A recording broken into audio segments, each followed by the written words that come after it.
UPSC main পরীক্ষায় optional paper একটা গুরুত্বপূর্ণ জিনিস। এই অপশনাল পেপারের জন্য আমরা অনেকে বাংলা সাহিত্যকে বেছে নেই। বাংলা সাহিত্য নেওয়ার পরে আমাদের মনের মধ্যে অনেক প্রশ্ন জেগে ওঠে। তো আজকে আমি এই প্রশ্নগুলো আলোচনা করব। কিভাবে শুরু করব পড়া? সর্বপ্রথম কাজ কি? কোন লেখকের কি বই কিনব? প্রথমে কি পড়ব? প্রথম পত্র না দ্বিতীয় পত্র? কিভাবে ধাপে ধাপে পড়া করব? বাংলা অপশনালের ভালো উত্তর কিভাবে লিখব? অপশনালের উত্তর প্র্যাকটিস করা কি দরকার? কোথা থেকে উত্তর প্র্যাকটিস করব? বাংলা অপশনালের এত বড় সিলেবাস কিভাবে শেষ করব? সব কিছুই কি পড়তে হবে না কিছু বাদ দেওয়া যাবে? তবে শুরু করা যাক প্রশ্ন উত্তর। বাংলা সাহিত্যে আমাদের প্রথম প্রশ্ন থাকে, কিভাবে শুরু করব পড়া? সর্বপ্রথম কাজ কি? অর্থাৎ বাংলা অপশনাল যে আমি নিলাম, তারপরে আমার কাজ কি হবে? কিভাবে পড়াটাকে এগোবো? ধাপ কি? দেখো, এক্ষেত্রে আমি বলি, প্রথমে বাংলার যে সিলেবাসটা আছে, ইউপিএসসি দিয়েছে যে সিলেবাসটা, সেটা ডাউনলোড করো। সেটা ডাউনলোড করার পরে দেখো যে সিলেবাসে কি বলছে, আদৌ কিছু বুঝতে পারছো কিনা। দেখো, আমি ছোট্ট করে বলে দিই। দেখো, অপশনালের ক্ষেত্রে 500 নম্বর, তো দুটো পেপার 250, 500 আছে, ঠিক আছে? তো প্রথম পত্রে আবার দুটো পার্ট, সেকশন এ আর সেকশন বি। আবার দ্বিতীয় পত্রেও দুটো পার্ট, সেকশন এ, সেকশন বি। প্রথম পত্রের ক্ষেত্রে প্রথম পত্রের প্রথম সেকশনে কি আছে? বাংলা ভাষার ইতিহাস আছে। সেখানে ভাষা থেকে ভাষার উদ্ভব এবং বাংলা ভাষা, হ্যাঁ, এই সবগুলো আছে। আর দ্বিতীয় সেকশনে কি আছে? বাংলা সাহিত্যের ইতিহাস। এই সাহিত্যের ইতিহাসে প্রাচীন যুগ, মধ্যযুগ, আধুনিক যুগ। আধুনিক যুগের মধ্যে যে নাটক, গল্প, উপন্যাস, তারপরে তোমার গদ্য, পদ্য, এসব ক্ষেত্রে যে বিভিন্ন কবির অবদান, সেগুলো আছে। আর একটা জিনিস কি, দ্বিতীয় পত্রের ক্ষেত্রে সেখানে টেক্সট আছে, মূল টেক্সট থাকে। সেখানে যেমন বৈষ্ণব পদাবলী, চণ্ডীমঙ্গলের কালকেতু, চৈতন্য চরিত্রামৃত, মেঘনাদ বধ কাব্য, কপালকুণ্ডলা, হ্যাঁ, সাম্য বঙ্গদেশের কৃষক, সোনাত্তরী, ছিন্নপত্রাবলী। সেকশন বিতে আবার রক্তকরবী, নবজাতক, গৃহদাহ, তারপরে প্রমথর প্রবন্ধ সমগ্র, মানিক বন্দ্যোপাধ্যায়ের গল্প, জীবনানন্দ দাশের শ্রেষ্ঠ কবিতা, জাগরি, এবং ইন্দ্রজিৎ, এগুলো আছে। দেখো, সিলেবাসটা নিয়ে আমি এরপরে ডিটেলসে আলোচনা করে দেবো, ঠিক আছে? তো এই যে সিলেবাসগুলো আছে, তো এইগুলোকে আগে জানতে হবে যে আদৌ কি বলতে চাইছে এখানে। তারপরে যে মানে কাজটা হবে সেটা হচ্ছে বাংলা সাহিত্যের যে প্রশ্ন এসেছে আগের বছরের, অন্তত 5 বছরের প্রশ্ন ডাউনলোড করে সেগুলোকে দেখো, প্রশ্নগুলো দেখো সিলেবাসের টপিক পড়ার পরে প্রশ্নগুলো কি জিজ্ঞেস করছে সেটা। আর এইটা ক্ষেত্রে একটা জিনিস আমি বলে রাখবো, 5 বছরের প্রশ্ন যখন পড়ছো তুমি, সেগুলোকে একটা কাজ করবে, জেরক্সের পাতা নেবে, ঠিক আছে? জেরক্সের পাতা নিয়ে যে টপিক ওয়াইজ সেগুলো লিখে ফেলবে, যে এই টপিক থেকে এই প্রশ্ন এসেছে, এই টপিক থেকে এই প্রশ্ন এসেছে, যতটা পারবে। যেগুলো বুঝতে পারবে না যে কোন টপিক থেকে এসেছে, সেগুলো রেখে দেবে, পরে লিখে নেবে, ঠিক আছে? সেক্ষেত্রে এই হচ্ছে প্রথম কাজ। এরপরে কি কাজ? এরপরে হচ্ছে যে বই সিলেক্ট করা। কি বই কিনবো, এটা একটা বড় প্রশ্ন। এক্ষেত্রে আমি বলি, প্রথম পত্রে বই খুবই কম লাগবে। সেটা হচ্ছে যে প্রথম যে পার্ট ভাষার ইতিহাস, তার জন্য রামেশ্বর যে বই পাওয়া যায়, সেই বইটা নিয়ে নেবে ভাষার। আর বাংলা সাহিত্যের ইতিহাসে অসিত কুমার বন্দ্যোপাধ্যায়ের বইটা নিতে পারো। আর একটা জিনিস নেবে, সেটা হচ্ছে যে দেবেশ কুমার আচার্যের বাংলা সাহিত্যের ইতিহাস, এর দুটো পার্ট পাওয়া যায়, একটা হচ্ছে প্রাচীন মধ্য আর একটা হচ্ছে আধুনিক যুগ। এই বইটা খুব ভালো। এখানে অনেক কিছু আছে লেখা, অনেক কিছু সহজে বুঝতে পারবে। তো সেই বইটা দেখবে। আর দ্বিতীয় পত্রের ক্ষেত্রে আমি এখন সব বইয়ের নাম ধরে ধরে বলবো না, তবে এক্ষেত্রে বলি দ্বিতীয় পত্রের ক্ষেত্রে দেখো, যেগুলো টেক্সট আছে সেগুলো টেক্সট তো কিনে নেবে, যে কোনো টেক্সটের তো লেখকের বলে নাম নেই। তবে তার সাথে সাথে সমালোচকের যে বই, সেগুলো দোকানে গিয়ে বলবে, দেখবে অনেক বই আছে অলরেডি, আর সমালোচকের বই পেয়ে যাবে এমনিতে। আর নাম ধরে ধরে বলার মতন সেরকম নেই, যদি দরকার হয় পরে বলে দেবো, নাহলে এই নিয়ে একটা ভিডিও বানিয়ে নেব যে দ্বিতীয় পত্রে কোন কোন লেখকের বই লাগবে। ঠিক আছে, এই হলো প্রথম প্রশ্নের উত্তর, যে প্রথমে কি কাজ করতে হবে। তাহলে প্রথমে কাজের মধ্যে হলো যে সিলেবাস ডাউনলোড করা, তারপরে কি হচ্ছে যে প্রশ্ন দেখা, আগের যে প্রশ্নগুলো এসেছে সেগুলোকে দেখা, তারপরে কি বই সিলেক্ট করে বই কেনা। এরপরে যে কাজ সেটা হচ্ছে যে পড়তে শুরু করতে হবে। এবার এই পড়ার জন্য যে দ্বিতীয় প্রশ্ন থাকে সবার মধ্যে, সেটা হলো প্রথমে কি পড়ব, প্রথম পত্র আগে পড়ব না দ্বিতীয় পত্র আগে পড়ব, আর কিভাবে ধাপে ধাপে পড়া শুরু করব যাতে আমার বুঝতে সুবিধা হয়, পড়তে সুবিধা হয়, আর সবগুলো বুঝতে। দেখো, এই প্রশ্নের উত্তরে আমি বলে দেখি বেশ ভালো করে, একদম মন দিয়ে শুনবে, যে প্রথম পত্রে বাংলা সাহিত্যের ইতিহাস যেটা আছে সেটা আগে পড়বে। কারণ দেখো, বাংলা সাহিত্যের ইতিহাস ছাড়া তুমি দ্বিতীয় পত্রে যেগুলো আছে সেগুলো পড়ার পরে বুঝতে পারবে না, মানে বুঝতে সুবিধা হবে। প্রথম পত্র যদি না পড়ো তাহলে দ্বিতীয় পত্র বুঝতে অসুবিধা হবে। তো তার জন্য প্রথমে আগে বাংলা সাহিত্যের ইতিহাস পড়বে। কেন পড়বে বলে দিলাম, যে সুবিধা হবে। দেখো, বাংলা সাহিত্যের ইতিহাসে কি আছে, সেখানে প্রাচীন যুগ, মধ্যযুগ, আর কি আছে আধুনিক যুগ। এই যে আধুনিক যুগের যে নাটক, কবিতা, গদ্য পদ্য, উপন্যাস, গল্প, এই যে এগুলো আছে, এই যে এগুলোর উৎস, এই যে ইতিহাস, বাংলা নাটকের ইতিহাস, বাংলা উপন্যাসের ইতিহাস, বাংলা গল্পের ইতিহাস, বাংলা গদ্য পদ্যের ইতিহাস, এগুলো কিভাবে, যে এই যে গদ্য কিভাবে উদ্ভব হলো, উপন্যাস কিভাবে কেউ লিখছে, এগুলো সব কিছু লেখা আছে। আর কি আছে, যে সবার টেকনিক, লেখার টেকনিকগুলো কেমন, রবীন্দ্রনাথ আর বঙ্কিমচন্দ্রের মধ্যে পার্থক্য কী, জীবনানন্দ দাশ রবীন্দ্রনাথের মধ্যে পার্থক্য কী, ঠিক আছে। এই প্রশ্নগুলো তখন এইগুলোর উত্তর তুমি বাংলা সাহিত্যের ইতিহাসে খুঁজে পাবে। এবার বাংলা সাহিত্যের ইতিহাস পড়ার পরে তারপর তুমি যদি দ্বিতীয় পত্র পড়ো তাহলে তোমার বুঝতে সুবিধা হবে। যেমন আমি বলে দিই, তুমি যদি বাংলা সাহিত্যের ইতিহাসে বঙ্কিমচন্দ্রটা কমপ্লিট করে রাখো, বঙ্কিমচন্দ্রের প্রবন্ধে তার অবদান, বাংলা উপন্যাসে অবদান, এগুলো যখন পড়ে রাখো, তারপরে দ্বিতীয় পত্রে যখন তুমি কপালকুণ্ডলা পড়বে, কিংবা যে বঙ্গদেশের কৃষক সাম্য পড়বে, সেক্ষেত্রে তোমার বুঝতে সুবিধা হবে। কারণ মানে সাম্য ও বঙ্গদেশের কৃষক পড়তে গেলে তার যে প্রবন্ধে অবদান সেটা তোমাকে জানতে হবে। উপন্যাসে কপালকুণ্ডলা পড়তে গেলে তাকে আরও যে উপন্যাস দুর্গেশ নন্দিনী আছে সেগুলো সম্বন্ধে তোমাকে কিছুটা ধারণা রাখতে হবে। তাই তার জন্য বুঝতে পেরেছো যে দ্বিতীয় পত্রের ক্ষেত্রে মানে পড়ার আগে প্রথমে বাংলা সাহিত্যের ইতিহাস পড়বে। আর কি পড়বে, যে ভাষাটা সেটা পড়বে, সেটা তো আলাদাভাবেই সেটা, কারণ সেটাতে বাধা নেই, সেটা পড়তে পারো। আর একটা জিনিস করতে পারো, দ্বিতীয় পত্রের ক্ষেত্রে তোমরা টেক্সটগুলো পড়ে রাখতে পারো, উপন্যাস, গল্প যেগুলো আছে পড়তে পারো, ঠিক আছে, তাতে কোনো ক্ষতি নেই। তবে কি বাংলা সাহিত্যের ইতিহাসটা আগে মনোযোগ দিয়ে একবার দুবার রিডিং করে পড়ে নেবে, মুখস্থ করার দরকার নেই, মোটেও দরকার নেই, ঠিক, কারণ এইখানে তোমাকে আগে বুঝতে হবে, সেটাই হচ্ছে যে লক্ষ্য। তো এইভাবে পড়া শুরু করতে হবে প্রথম।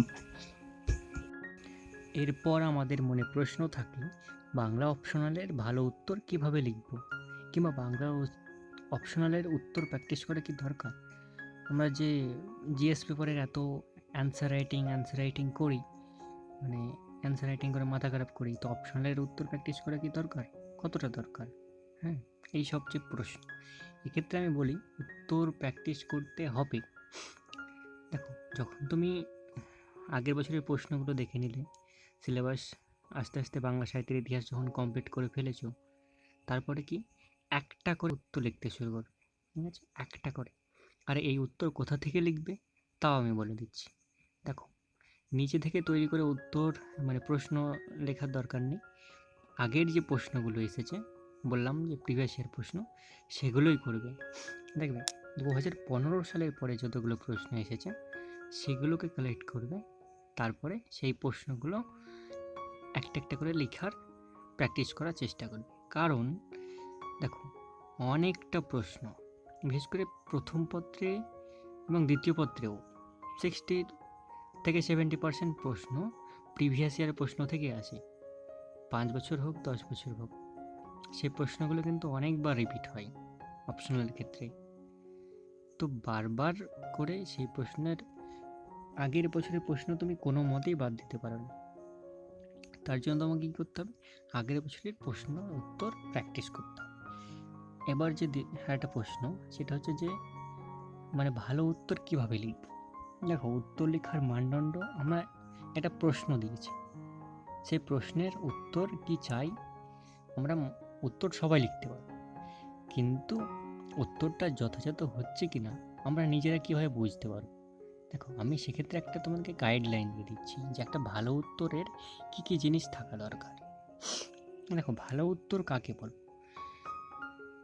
এই প্রশ্নে নিজের ভাষাতেই বলে যে উত্তরটা মানে যথাযথভাবে মানে প্রশ্নের যেটা চেয়েছে সেটাকে, প্রশ্নটাকে বুঝে সহজভাবে, সহজ ভাষায় উত্তরটা দিতে পেরেছে, যে যথেষ্ট বুঝিয়ে দিয়ে, সেটা একটা ভালো উত্তর। দেখো, ভালো উত্তরের ক্ষেত্রে কিছু জিনিস বলে দিই আমি।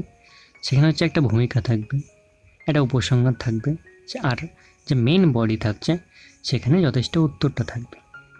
আর ইউপিএসসির ক্ষেত্রে 10 নম্বরের প্রশ্ন থাকে, 15 নম্বরের প্রশ্ন থাকে, আর 20 নম্বরের প্রশ্ন থাকে। 20 নম্বরের প্রশ্ন 3টে করতে হয়, 15 নম্বরের প্রশ্ন 6টা করতে হয়, আর 10 নম্বরের প্রশ্ন 10টা করতে হয়। তো এই যে প্রত্যেকটা বিভিন্ন রকম প্রশ্ন, এগুলোতে কতটা লিখব? দেখো, আমি বলে দিচ্ছি, ইউপিএসসি নির্দিষ্ট পাতা দিয়ে রেখেছেন। 10 নম্বরের জন্য 2টো পাতা দিয়ে রেখেছেন, 15 নম্বর আর 20 নম্বরের এই দুটোর জন্যই 3টে করে পাতা দিয়ে রেখেছেন। তবে সময় যেহেতু কম, সেহেতু 15 নম্বরের জন্য কম লিখবে, 20 নম্বরের জন্য একটু বেশি লিখবে। আমি বলে দিচ্ছি, ওরা নিজেরা লিখেছেন যে 10 নম্বরের জন্য 150 শব্দ লিখতে ওরা বলেছেন, কিন্তু 15-20 জন্য কোনো রকম শব্দ দেয়নি।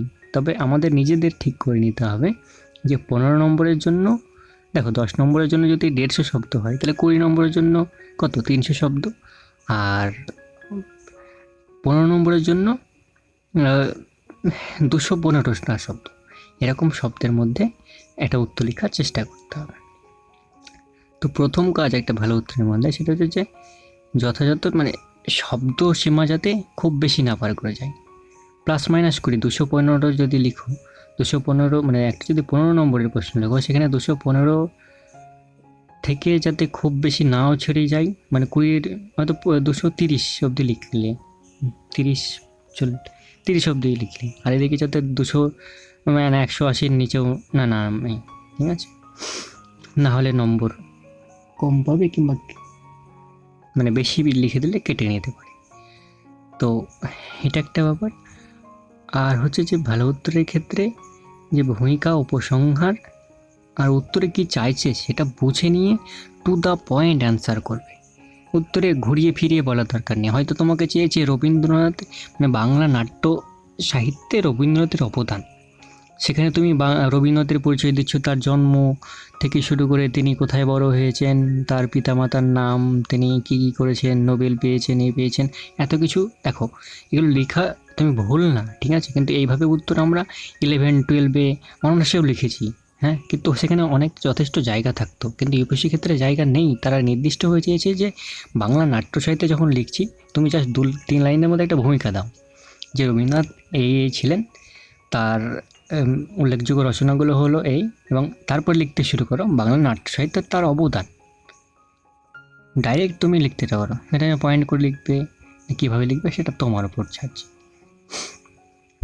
এইভাবে টু দ্য পয়েন্ট অ্যান্সার করবে। আর তবে একটা ভালো উত্তরের মধ্যে তাহলে কী কী দেখতে পেলাম, একটা হচ্ছে ভূমিকা থাকছে, একটা উপসংহার থাকছে, আর টু দ্য পয়েন্ট অ্যান্সার হচ্ছে। বেশি ঘুরিয়ে ফিরিয়ে না বলে টু দ্য পয়েন্ট, আর শব্দ সংখ্যাটা সীমিত রাখতে হবে। এটাই হচ্ছে যে ভালো উত্তর লেখার প্রথম ধাপ।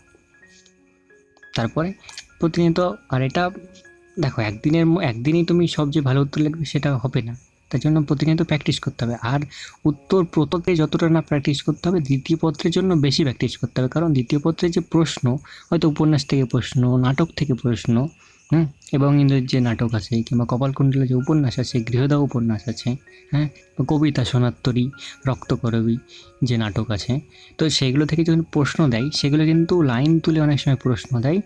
আর সেই প্রশ্নগুলো হচ্ছে যে অ্যানালাইটিক্যাল টাইপের, মানে কোনো একটা মন্তব্য দিয়ে বলে যে এটা ব্যাখ্যা করো, হ্যাঁ, মানে এই মন্তব্যের পরিপ্রেক্ষিতে ব্যাখ্যা করো। তখন সেই প্রশ্নের যে উত্তর লেখার জন্য তোমাকে আগে অনেকটা ভেবে লিখতে হবে যে অ্যাকচুয়ালি কী লিখবো, হ্যাঁ। তো তার জন্য প্র্যাকটিস দরকার, দ্বিতীয় পত্রের উত্তর লেখার জন্য সত্যিই খুব প্র্যাকটিস দরকার। তার জন্য প্রতিনিয়ত উত্তর লিখতে হবে। তো এটা হচ্ছে যে তৃতীয় প্রশ্নের উত্তর। এরপরে একটা গুরুত্বপূর্ণ প্রশ্ন হলো যে বাংলা সিলেবাসটা কিন্তু ছোট নয়, এই যে এত বড় সিলেবাস, সেটা কীভাবে শেষ করব? আর এই সিলেবাসের কি সবটাই পড়তে হবে পরীক্ষার জন্য, না কীভাবে পড়বো, স্মার্টলি কীভাবে স্টাডি করা যেতে পারে? দেখো, এই প্রশ্নটা সত্যিই গুরুত্বপূর্ণ। এই ক্ষেত্রে আমি উত্তরটা ঠিকভাবে বলে দিচ্ছি। বাংলা সিলেবাসের ক্ষেত্রে দেখো, সবটা পড়ার ক্ষেত্রে আমি বলে দিই যে বাংলার প্রথম পত্রের ক্ষেত্রে যে ভাষার ইতিহাস, মানে ভাষার যে চ্যাপ্টারটা, সেটা বেশি করে পড়তে হবে, ঠিক আছে? ভাষাটা পুরোটাই পড়তে হবে। আর যে বাংলা সাহিত্যের ইতিহাস আছে, সেগুলোও তোমাকে পড়ে রাখতে হবে। বাংলা সাহিত্যের ইতিহাস আর বাংলা ভাষার ইতিহাস, এই দুটোকে বাদ দিতে পারবে না। কারণ এই দুটো যদি না পারো, দ্বিতীয় পত্রে বললাম অসুবিধা হবে, হয়তো সব পড়তে হবে না, হয়তো, ঠিক আছে? কিন্তু তোমাকে এই দুটো হয়তো দ্বিতীয় পত্রের জন্য পড়তে হবে, বাংলা সাহিত্যের ইতিহাসটা বেশি করে। আর দ্বিতীয় পত্রের ক্ষেত্রে যে এতগুলো জিনিস আছে, সব পড়তে তোমাকে সবগুলো হবে, ঠিক আছে? প্রথমে টেক্সটগুলো সবগুলোই পড়বে। তারপরে কি করবে, যে কিছু কিছু জিনিস তুমি চাইলে বাদ দিয়ে রাখতে পারো। কারণ আমি বলে দিচ্ছি, দেখো, প্রশ্ন যদি দেখে থাকো তাহলে দেখবে যে সেখানে 8টা প্রশ্ন দেওয়া থাকে। যে কোনো পত্রে, প্রথম পত্রে, দ্বিতীয় পত্র, 8টা প্রশ্ন দেওয়া থাকে, এবং পার্ট এ থেকে 4টে, পার্ট বি থেকে 4টে। এর মধ্যে তোমাকে 5টা প্রশ্ন করতে হবে। প্রথম 1 আর 5 সেখানে বাধ্যতামূলক। আর কি করতে হবে, যে প্রত্যেকটা থেকে একটা একটা করে নিতে হবে, প্লাস আরও একটা নিতে হবে। তার মানে কি, তুমি যে কোনো সেকশন থেকে, পার্ট থেকে 3টে হাইস্ট নিতে পারবে। তো প্রথম পত্রে কী করবে, ভাষা থেকে বেশি করে লিখবে, ভাষা থেকে 3টে প্রশ্ন লিখবে, আর বাংলা সাহিত্যের ইতিহাস থেকে 2টো লিখবে। তাহলে কি বলো তো, ভাষার ক্ষেত্রে নম্বরটা বেশি পাবে, হ্যাঁ। আর বাংলা সাহিত্যের ইতিহাসের ক্ষেত্রে অতটা পড়তে হবে না, তবে পড়তে তোমাকে হবে, কিন্তু অতটা মনে রাখতে হবে না, হয়তো লিখলে না লিখলে, যেটা আসলো, যেটা সহজ সেটা প্রশ্নটা করলে তাতে হবে। আর দ্বিতীয় পত্রের ক্ষেত্রে কিছু কিছু যেগুলো বাদ দেওয়া যেতে পারে, সেগুলো হচ্ছে যে প্রমথ চৌধুরীর যে দ্বিতীয় পত্রে দেখবে যে প্রবন্ধ আছে, সেটা বাদ দিতে পারো তুমি, ঠিক আছে? তো তুমি একটা জিনিস কী করবে, দ্বিতীয় পত্রের ক্ষেত্রে তুমি সিলেক্ট করে নেবে, ঠিক আছে, যে তুমি অ্যাকচুয়ালি কোন দিক থেকে বেশি ভালোভাবে লিখতে পারবে। তা আমি যেহেতু বলে দিচ্ছি যে পার্ট বির ক্ষেত্রে, যেখানে গল্প, সেখানে গল্প, উপন্যাস, নাটক, হ্যাঁ, কবিতা, যে দ্বিতীয় পাঠে সেগুলো আছে, সেগুলো সহজে লিখতে হবে। যেমন জাগরী, গৃহদাহ, হ্যাঁ, রক্তকরবী আর আরণ্যক, এই জিনিসগুলো কিন্তু খুব কঠিন নয়, হ্যাঁ। আবার অনেকের ক্ষেত্রে মেঘনাদ বধ কাব্য, হ্যাঁ, সোনাত্তরী, এগুলোও খুব কঠিন নয়। আমার কাছে যেমন দুটোই ঠিক আছে, কোনো ব্যাপার নেই, যেটাই দেবে সেটাই আমি লিখে দেবো। তো সেক্ষেত্রে তোমরা সিলেক্ট করবে যে কোন দিক থেকে লিখবে, আর সেগুলোকে খুব ভালোভাবে পড়বে।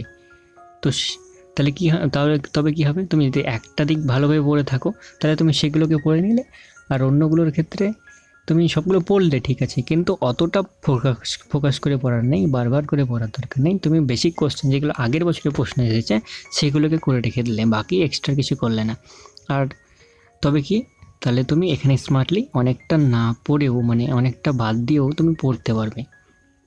তবে আর একটা জিনিস কি, যে দেখো দ্বিতীয় পত্রের ক্ষেত্রে যে ব্যাখ্যামূলক প্রশ্ন দেয়, যেখানে লাইন তোলা থাকে, 5টা করে প্রশ্ন দেয়, যদি দেখবে প্রথম যে 5টা প্রশ্ন দেয় 1 নম্বর আর 5 নম্বরে যে 5টা করে প্রশ্ন থাকে, সেগুলো কিন্তু লাইন তুলে দেয় বিভিন্ন টেক্সট থেকে। এবার সেখানে ব্যাখ্যা করতে বলে। দেখো এই প্রশ্নগুলো যদি অ্যাটেম্প্ট করতে হয় তোমাকে, তাহলে তোমাকে কিন্তু টেক্সট পড়তে হবে। তার জন্যই বলছি তুমি কোনো টেক্সটই বাদ দিতে পারবে না, তার জন্য তোমাকে টেক্সট পড়তে হবে। এবার দেখো বড় প্রশ্নের ক্ষেত্রে তুমি যদি টেক্সটের প্রশ্নর ক্ষেত্রে তার টেক্সটের উত্তর লেখার জন্য তোমাকে পড়তে হবে, আর বড় প্রশ্নের জন্য তুমি বাদ দিতে পারো, অতটা পড়ে ঘাটা দরকার নেই। তো এইভাবে ফলো করবে। যে তাহলে কি বুঝতে পারলে, যে এইখানে সহজের মাধ্যমে যে সিলেবাসটা, মানে এত বড় সিলেবাসটা শেষ, তাহলে খুব মানে স্মার্টলি করতে হবে। যেগুলো দরকার সেগুলো করে নিয়ে, তারপর যেগুলো ইম্পর্ট্যান্ট, যেগুলো তুমি মনে করছো যে বেশি ভালোভাবে পারবে, সেগুলো পড়ে নেবে। তাহলে তবেই সাফল্যের পথে এইখানে এগিয়ে যাবে। তো আজ এখান পর্যন্তই। আমি তোমাদের সব প্রশ্নের উত্তর দিয়ে দিয়েছি। এরপরে যদি তোমাদের কোনো প্রশ্ন থাকে তবে আমাকে জানাও, আমি সেই প্রশ্নেরও মানে উত্তর দিয়ে দেব। আর এর পরবর্তীকালে আমি যে ভিডিও নিয়ে আসতে চাই সেগুলো হচ্ছে যে কিভাবে নোট বানাবে আর ভালো উত্তর কিভাবে লিখবে, সেটা একটা ডেমো সহ দেখিয়ে দেব। আর এছাড়াও বাংলা সাহিত্যের ইতিহাস নিয়ে যে বিভিন্ন টপিক, প্রাচীন যুগ, মধ্যযুগ, আধুনিক যুগ, তো এদেরকে নিয়ে এমনকি দ্বিতীয় পত্রেও এই সব কিছু নিয়েই আমি ভিডিও নিয়ে আসতে চলেছি। সম্পূর্ণ ইউটিউবেই পাওয়া যাবে, অনেক ভিডিও পাওয়া যাবে, আস্তে আস্তে সবগুলো আসতে থাকবে। এই ভিডিওর দ্বারা তোমাদের যদি বিন্দুমাত্র আমি সাহায্য করে থাকি তবে আমি নিজে খুব উপকৃত হব। তোমরা খুব ভালো থেকো, সুস্থ থেকো, ধন্যবাদ।